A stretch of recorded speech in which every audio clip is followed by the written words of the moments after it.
l'atelier de planification stratégique du CNDSP. Vous savez que c'est une structure extrêmement importante pour la diffusion de l'information scientifique et technique, non seulement au niveau des enseignants, des chercheurs, de la communauté scientifique, mais de manière générale au niveau de la société. Il était donc important de revitaliser le CNDST, particulièrement avec l'arrivée à sa tête depuis un peu plus d'1 an maintenant du docteur Moustapha Sow.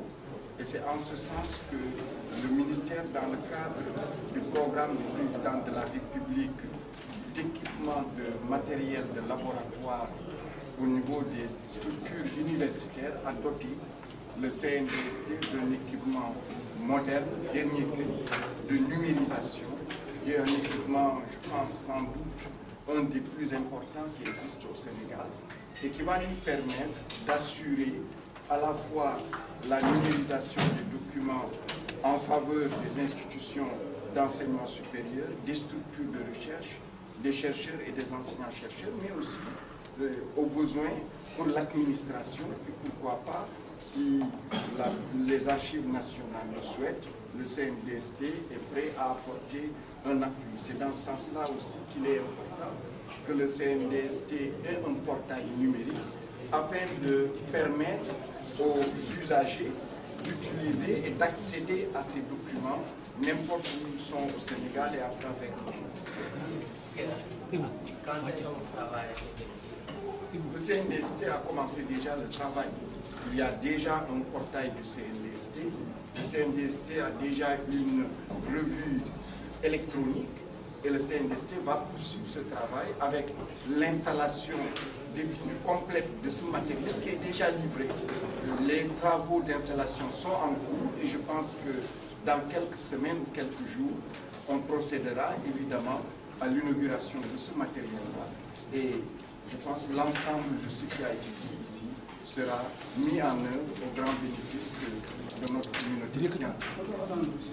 Une centralisation et une mutualisation des informations et travaux scientifiques des grandes universités du Sénégal. Le CNDST est un facilitateur. Et en tant que facilitateur, évidemment, les informations disponibles dans les universités, le CNDST peut en être un miroir, comme le CNDST va collecter d'autres informations que n'ont pas les universités et les mettre à leur disposition pour leur faciliter l'accès à ces informations. Et c'est d'ailleurs dans ce sens que le CNDST a porté le projet du ministère qui est l'accès aux ressources électroniques mondiales pour les chercheurs. Et c'est dans ce sens-là que le CNDST a mis en place la base de données Sciences Directes, la base de Scopus, les revues maçons, et que j'ai eu à signer avec Elsevier cette convention qui nous permet d'accéder à ces bases de données pour une période de 3 ans. Le CNDST est en train aussi de faire le même travail pour que les littéraires, pour que les juristes, les politistes, pour que les spécialistes des sciences sociales puissent aussi disposer de revues de même niveau et bénéficier évidemment des mêmes facilités. Peut-on s'attendre à une coopération particulière entre le CNDST et l'Université virtuelle du Sénégal? C'est naturel. Je crois que c'est une coopération tout à fait naturelle, puisque un des volets du CNDST, c'est d'utiliser le numérique. Et la vocation principale, évidemment, de l'Université virtuelle du Sénégal, c'est le numérique. L'Université virtuelle du Sénégal, d'ailleurs, est abonnée à des bibliothèques électroniques et les étudiants de l'Université virtuelle accèdent à ces bibliothèques numériques à travers le portail de l'Université virtuelle du Sénégal. Il est facile de comprendre, cette coopération est tout à fait naturelle et indispensable d'ailleurs. Est-ce que Claire Info entre dans le cadre de votre coopération avec les universités? Quand est-ce que Claire Info va être? Claire Info, c'est avec une autre structure et nous ignorons sans doute quand le CNDST aura terminé son approche, la convention avec cette structure.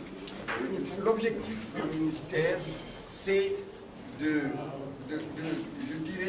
supprimer, de réduire les coûts et les dépenses des chercheurs et des enseignants-chercheurs dans la recherche de l'information scientifique.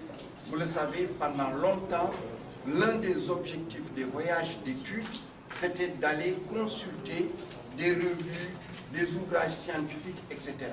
Si maintenant nous les avons en ligne et gratuitement sur les sites de nos universités, évidemment, il n'y a plus raison de voyager pour cela.